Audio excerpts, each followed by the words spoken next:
Коронавирус на меня, по крайней мере, производит впечатление обычного сезонного гриппа. Не более опасно, чем грипп.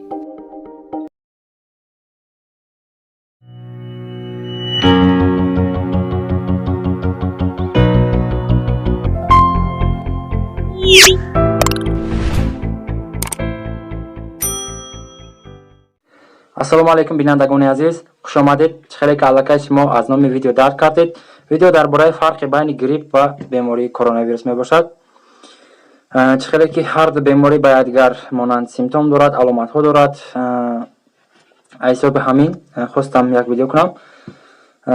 Симптомҳои асосии ҳар ду ин беморӣ ҳамамон аллакай медонем. беҳолии умумии бадан, ҳароратбаландӣ, сулфа ва ғайраҳо.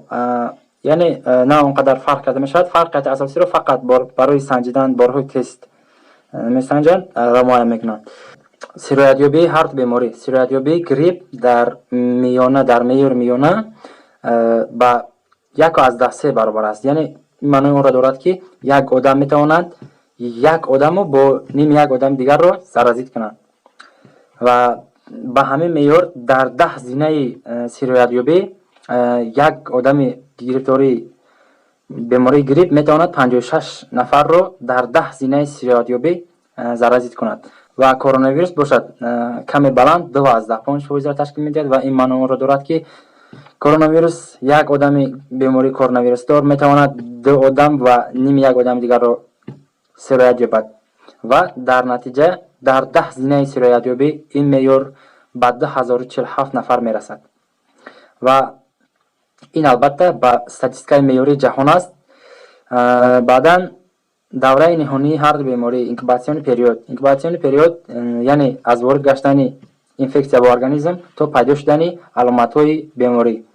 ин марҳила дар грипп 2 рӯзро ташкил медиҳад, яъне ба организм ворид шуд ва уже дар рӯзи дигар организм ҳис кард, бемор шуд ва дар хона мондед ва ба берун набаромадед айсоби беморитон ва дигаронро сироят накардед. дар коронавирус марҳилаи инкубатсионӣ аз 1 ҳафта то 2 ҳафтаро дар бар мегирад. яъне шахс ба организми шахс инфексия ворид шуд, гашт 2 ҳафта гашт ва чанд одами дигарро сироят кард ва баъдан аломатҳошонро зохир карданд. айсоби ҳамин сироятёбии коронавирус нисбати грипп зиёд аст. иммунитет коронавирус ба организми одам ин вируси нав ношинос аст. аз ҳамин ҳисоб ба ин инфексия, ба ин вирус организм иммунитет надорад. коронавирус дар ҳаво то 3 соат боқӣ мемонад ва дар болои металл ё ин ки пластик зиёда аз 3 рӯз зиндагӣ мекунанд, яъне намемурад, фаъол аст. грипп бошад аллакай ба организми ҳар як инсон маълум аст, шинос аст ва бар зидди он иммунитет дорад. оризаи беморӣ ба дигар системаҳо, осложнение. дар 4% ҳолатҳо грипп ба осложнение метиҳад ба шуш, яъне ба нафастангӣ оварда мерасонанду дигару дигар.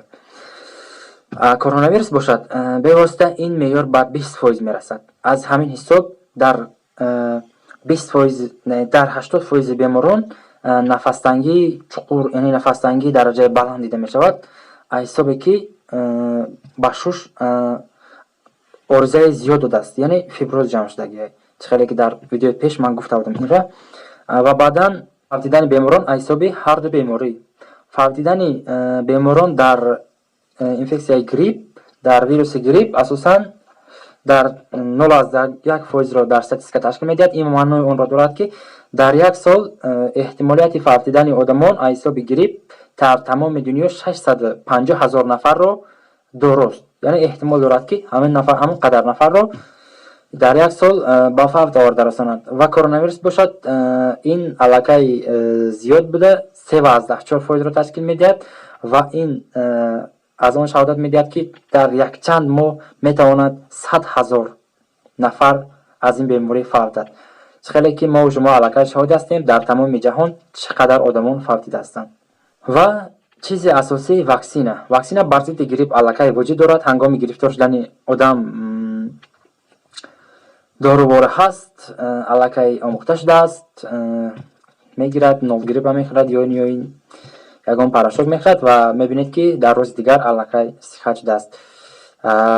کرونا ویروس باشد به واسطه این تا حال معاین نشده است و در امکانی معاین گشتن است. برای معاین شدن واکسین ویروس یا اینکه باکتریه از 3 سال تا 5 سال دراز میکشد. حسابی همون انتظار میشویم، خودمون رو احتیاط میکنیم.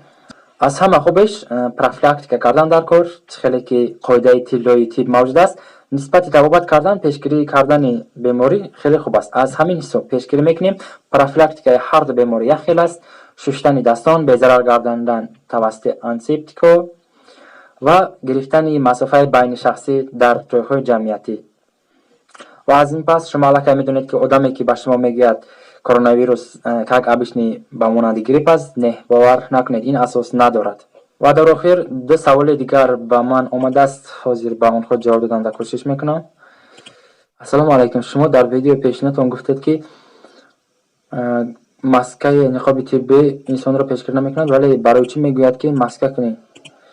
خب برادر عزیز، من گفتم که ماسک پیشگیری نمیکند. در حقیقت پیشگیری نمیکند. یگان کسی پیشگیری نمیکنه. فقط مقدار وارد شدن انفکسیا رو به ارگانیسم شما کم میکند. یعنی در هوایی که شما نفس میگیرین 100 دانه ویروس کرونا ویروس باشد، 20% رو میدارد، 80% رو، یعنی 80 ویروس رو فرو میبره. و من این رو برای اون آدمایی گفتم که میگویند که ماسک رو در نقاب طبی رو میکشیم و با بیرون میبریم، هیچ نمیکنند. من از همین حساب این رو گفتم که در خانه شنید این 100% باوری نیست.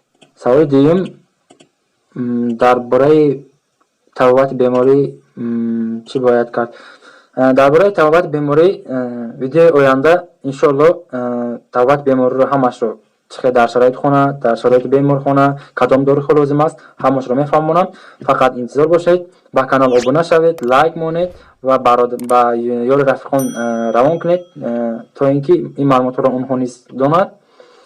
باقی سلامت باشید تا ویدیوی آینده، تا بازدید.